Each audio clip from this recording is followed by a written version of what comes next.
We all know employee feedback is essential to organizations. What is it exactly? Hi there, my name is Josh Spector. I'm the founder of HR University. And before we explore more about employee feedback, make sure to subscribe to our channel, and that way you don't miss any of our lessons on how to become a great HR professional. Now let's dive in.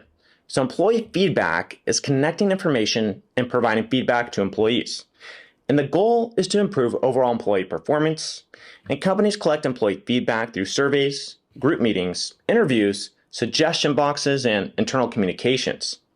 And besides improving employee engagement, employers use feedback to pinpoint problematic behavior and develop a healthy company culture. Now let's discuss employee feedback benefits.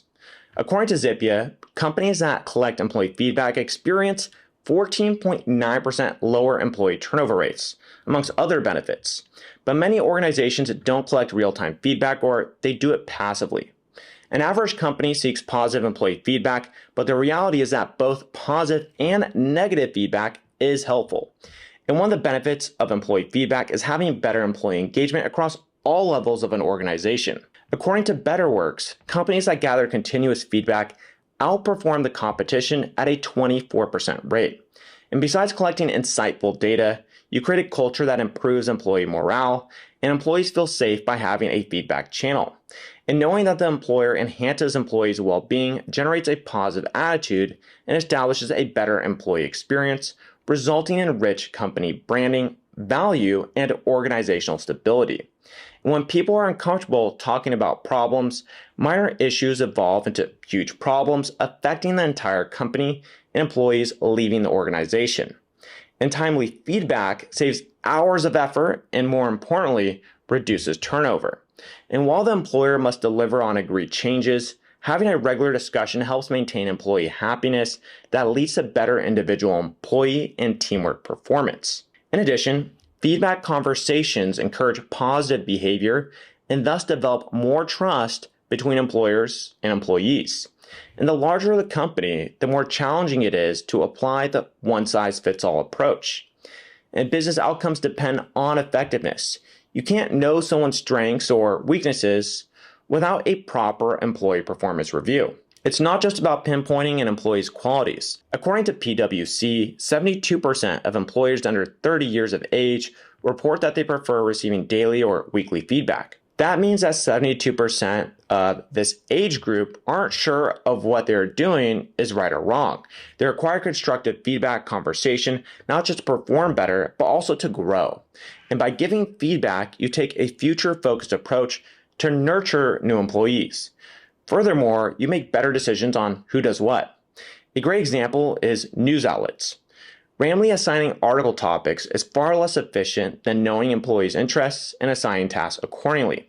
Employees who don't feel like there's room for progress in the company go elsewhere. And while the company can't satisfy everybody's needs, employee feedback allows a company to pinpoint key players and ensure that they don't leave. And through employee engagement surveys, businesses can easily find employees who would benefit the most from additional support. And if you know your goal, you'll also know what type of feedback you need to collect. And the company's issue dictates the type of feedback you do collect. But it's not always obvious what type of employee feedback that you must collect. So to figure that out, first you need to understand different types. And one of the most common constructive employee feedback examples includes negative feedback versus positive feedback. And the second one is peer-to-peer feedback. And the third one is 360-degree feedback. Another one is informal feedback. And finally, upward feedback is also quite common. Now let's first explore the most common types, so negative and positive feedback. Instead of focusing on one over the other, you should always focus on constructive feedback. So what does that mean? Well, sharing encouragement is nice, but it won't help in the long run and hurts employees' productivity. Positive employee feedback acknowledges great work or behavior. And you want to provide positive feedback as a reaction to positive action, and use corrective feedback to correct bad behavior and data to support negative feedback. And that's very important to use data so it's not just your opinion. Otherwise, you'll seem biased, which has a negative reaction. And both feedback types either inspire or demoralize employees. And to ensure you give constructive employee feedback, be specific. Encourage the employee to act and use active listening. And you must also focus on issues, use data, and avoid subjective judgment and bias. And then we have peer-to-peer, which is feedback between employees. Instead of receiving employee feedback from employers, employees give and receive feedback from each other. It seems challenging to figure out how to encourage peer-to-peer feedback since it happens organically rather than systematically. But the company can incentivize peer-to-peer feedback through anonymous feedback boxes and similar tactics. This also creates more control since the managers filter constructive feedback before it reaches the team. Then we have 360-degree, which is a comprehensive type of feedback that employees receive from all directions of the workforce hierarchy. In 360-degree feedback, it's constructive for managers and people who oversee large projects. And feedback from all sides helps identify the strengths and weaknesses of the current project and its general performance. For 360, it's best to use direct reports with precise results. Managers then act quickly and help other team members. And giving feedback is essential, and companies do it regularly, such as on a per month, quarter, or annual basis. But just because a company has a process doesn't mean that a manager should give feedback outside the feedback hours. Informal feedback means providing effective feedback in real time. And besides engaging with employees regularly and working on your communication skills, feedback is an excellent tool for creating a healthy workspace environment. And by being insightful and proactive, the manager creates a feedback culture where the person receiving feedback understands that they can provide input as well. And since this type seems more subjective, you want to be careful to stay constructive. Providing positive feedback as well as negative should go both ways. Similar to 360, employees get feedback on the manager's performance, and the company's employee engagement depends on the team manager's leadership qualities. And knowing how well the manager performs is critical to any company. The effectiveness of upward feedback depends on how ready the manager is to receive feedback. And since there isn't necessarily an overseeing figure in the form of a CEO, a lousy manager often ignores negative and positive employee feedback. Even worse, it results in a negative employee experience. A manager should never focus on who gives feedback, but on how credible the feedback is. Now let's further explore tools for collecting employee feedback, because you can know all the principles and the importance, but if you don't have the right tools, well, it's going to be hard to take action. So how do you collect employee feedback depends on your goals and feedback type. Extensive performance reviews work best for many different companies, while a brief direct report will work wonders for others. Besides traditional surveys and interviews, there are specific ways to collect effective employee feedback. And the most common tools include new employee surveys, engagement surveys, pulse surveys, and team meetings. Moreover, retention interviews, review sides, and employee suggestion boxes and exit surveys are also helpful tools. And there are several benefits to doing a new employee survey. The first 2 months are essential for every employee. And according to Sapling, proper onboarding increases employee retention by 82%. In addition, some companies survey after 30 days, while others do it after 60 or even 90 days. It's up to you. And when collecting new employee feedback, focus on questions that allow the employee to express how welcome they feel, whether they create connections, and whether the goals are reasonable. Moreover, make sure to combine these surveys with exit surveys. If an employee fails to meet goals, leaves the company, and lists bad leadership as a reason, ask new employees about their leadership expectations. Engagement surveys are typical surveys where the employer wants to know how engaged the employees feel. In addition, these surveys are a great way to collect a more significant amount of data. This also means that you get a lot of vague feedback, and sometimes that's hard to use, but the information can still be helpful. And generally, companies do quarterly, biannual, or annual engagement surveys. An engagement survey contains questions about retention, engagement, satisfaction, and everything else that impacts their productivity.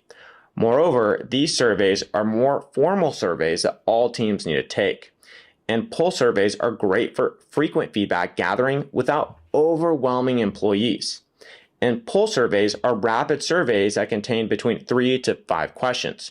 Therefore, they shouldn't take more than a minute to complete. For example, a company uses a pulse survey to assess employee satisfaction with weekly work. Using regular feedback, team managers are more responsive to what's happening inside the company. And then we have the employee net promoter score, which syncs well with pulse surveys. So the employee NPS is a measuring tool to see how satisfied employees are with the company. And the total score of all the employee replies is their total employee NPS. And you ask employees to express their satisfaction with the company from 0 to 10. Employees who answer 9 to 10 are your promoters. 7 to 8, your passives, and anything below are detractors. The goal here isn't to pinpoint and punish detractors, but to figure out internal communications and what you can do to turn detractors and passives into promoters. Now let's go ahead and take a look at team meetings. And I'm sure everyone has experienced a team meeting with looming, uncomfortable silence. But if you correctly do team meetings, you collect valuable feedback without employees realizing it.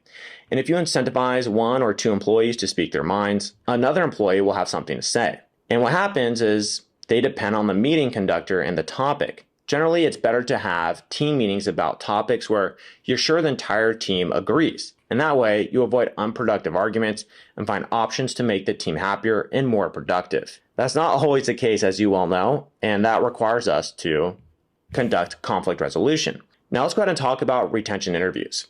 It's exhausting for mid-businesses and enterprises, to say the least, to conduct detailed interviews with every team member. Poll surveys are better for pinpointing your top talent, and after you know who they are, well then use retention interviews to ensure they stay and figure out what you can do to increase general employee retention. In addition, use the collected employee feedback on a single case or across the entire company. And employee retention is essential since turnover costs severely dent a company's effectiveness. And third-party review sites are a fantastic source of employee feedback. Now, they're often free, and you can also check competitors' employee feedback examples as well. And if your company is on a website, make sure to monitor what employees say about you. The most famous review websites are Glassdoor, Indeed, and Comparably. Now, there are also other sites like Twitter and Facebook where people also post reviews just in a more informal way. And review sites are growing in popularity, especially in the current market where remote work is more and more dominant. And besides, most users of such services are job seekers, meaning that a great addition to your force could be checking you right now. And you want to make sure to leave a good impression on one of those sites where people are saying good things. Now let's move on to the details of the employee suggestion box. According to an All Voices survey, 74% of employees are more viable to provide honest feedback if the feedback channel is genuinely anonymous, which is not surprising. That's where employee suggestion boxes come in. So finding genuine employee experiences seems easy on paper, but complicated in practice. If you have a weak employee culture, you can't expect feedback on sensitive topics such as a team's opinion of their manager. And an employee suggestion box is nothing new. Whether you're using a physical or a digital box, it's a great way to guarantee anonymity and encourage effective feedback. The human resource department struggles with generic feedback that they can't put to good use. But by encouraging anonymous responses, you also promote honesty. And last but not least, we have exit surveys. An employee leaving the company is your last chance to gather feedback from that specific employee. While some will be less willing to provide feedback, understanding employee experience while leaving the company is helpful in several ways. The information you gather helps with retention, and you learn what you can improve to increase productivity and engagement. In addition, you also know what makes an unsuitable employee for your company. And a talented employee doesn't mean that they will automatically engage with your company. Since there are no strings attached, ask anything you feel as long as you determine the employee will provide honest feedback. And there we have it. We just went over what employee feedback is and gave you a great detailed insight into ways that you can collect great feedback from your organization and put it into action. And again, my name is Josh Fector. I'm the founder of HR University. And if you enjoyed this video, make sure to go ahead and like the video, subscribe to our channel, and that way you can keep up to date with all of our lessons on how to become a great HR professional. And with that said, I'll go ahead and see you in some of our following lessons. Cheers.